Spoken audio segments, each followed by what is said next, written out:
a long line of really strong women. I get teary now, but we have resolve.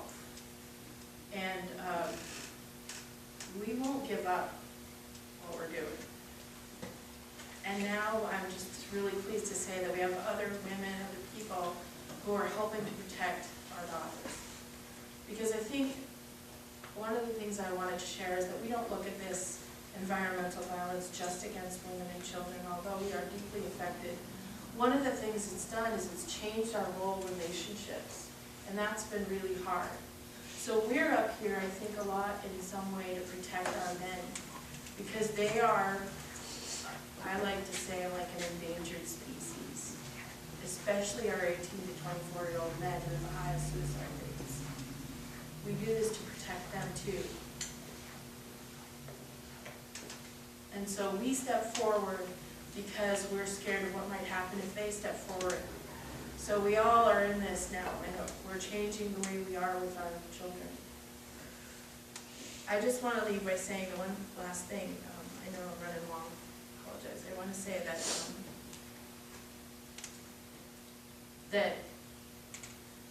the biggest thing I think we can do is to stand together and stay connected, because what they're trying to do is divide us all. And that's part of violence, is dividing us and separating us out. So by staying together, that's how we're going to stay strong.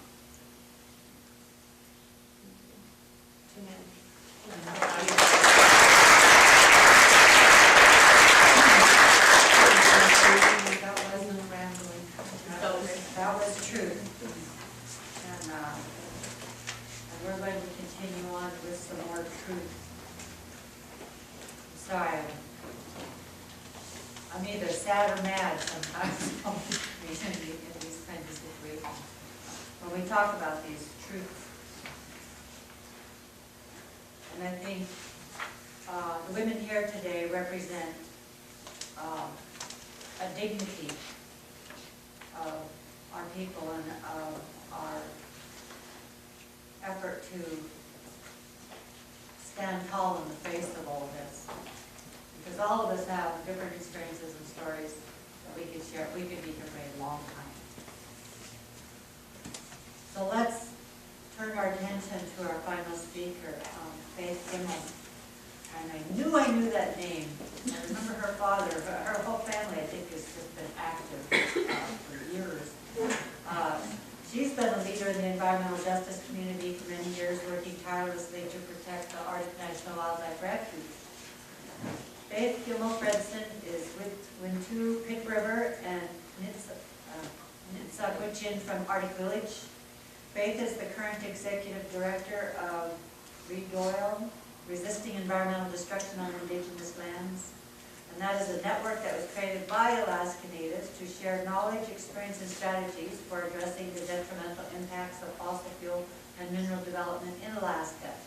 Faith is a board member of the International Indian Treaty Council, and she also serves as vice president of the California Indian Environmental Alliance. Prior to her work with Reed Doyle, Faith served as the program coordinator of the Gwich'in Steering Committee for a decade, working on issues of oil and human rights and defense of homelands for the Gwich'in Nation. Another strong woman here today. Please welcome Faith.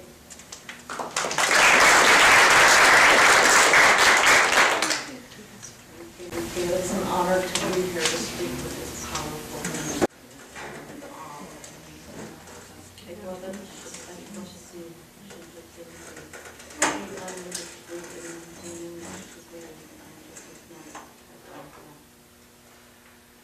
Resisting environmental destruction on indigenous lands is a movement of Alaska Natives that are challenging the fossil fuel and mining industries, and we're demanding our rights to a safe and healthy environment conducive to subsistence.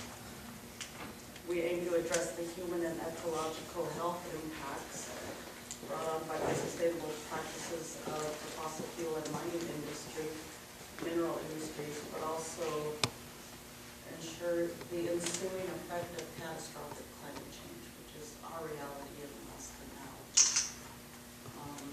We support the self-determination right of tribes in Alaska, as well as a just transition from fossil fuel and mineral development to sustainable economy and sustainable development.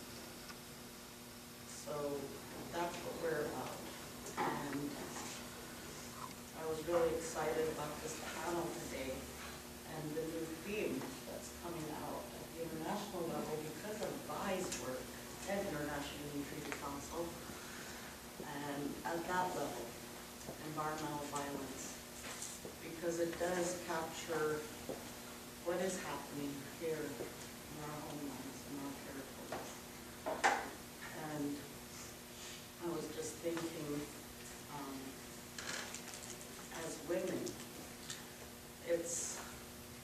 we carry a very huge burden for our people, because many times when these issues are happening within our territories, it's the women that have to stand up.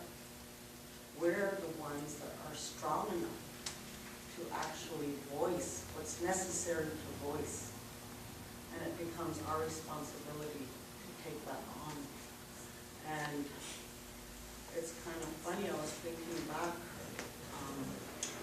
even on the issue of the Arctic National Wildlife Refuge with my people, and we fought for 30 years, over 30 years to protect that area, and it's still not developed because of many strong Indigenous women, my leaders and elders.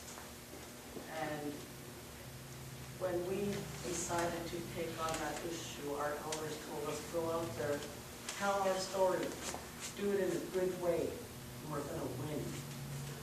And they handpicked 8 leaders to be that voice for our nation.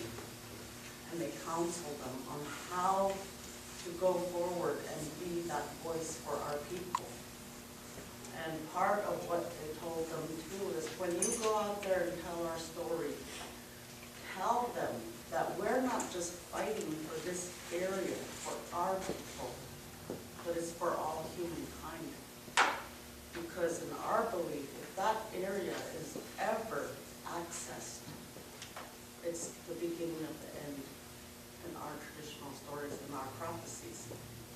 And so when we're defending that area, we're defending it everywhere. And that's part of our message. But the 8 leaders that were chosen to tell the story of the Wiccan nation, most were the women. And it's very powerful. And I was trained by those women to be that voice. So when I was listening to my sisters here talking about the issues that they're working on and dealing with, I thought about women leaders and our role. You know, we're the nurturers, we're the caretakers. It's our responsibility to ensure that our future generations continue on. That's why it's just natural. It's just so natural for us to stand up there and be the first line of defense. And it reminded me of that quote. So I had to go on Google while she was talking and look it up, because I don't want to mess it up. But a people are not defeated until the hearts of their women are on the ground. And that's a famous Indigenous quote from Turtle Island, and that's the truth. And that's our responsibility. That's what we carry. We carry our nations. When we talk about these issues, we're really talking about the future of humankind. Because I've done this work for years, and when I talked about the Arctic Refuge years ago,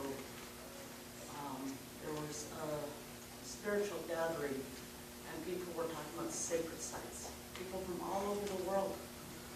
And I went to visit my dad. I wasn't going there to work. He was at the Sacred Sites Meeting doing his work. He was a leader for our people. And I was just going to go on downtime and visit him. And he goes, there's an important discussion downstairs and you have to speak. You have to talk about the Arctic Refuge. So he made me go to work. So I spoke. And I just told our story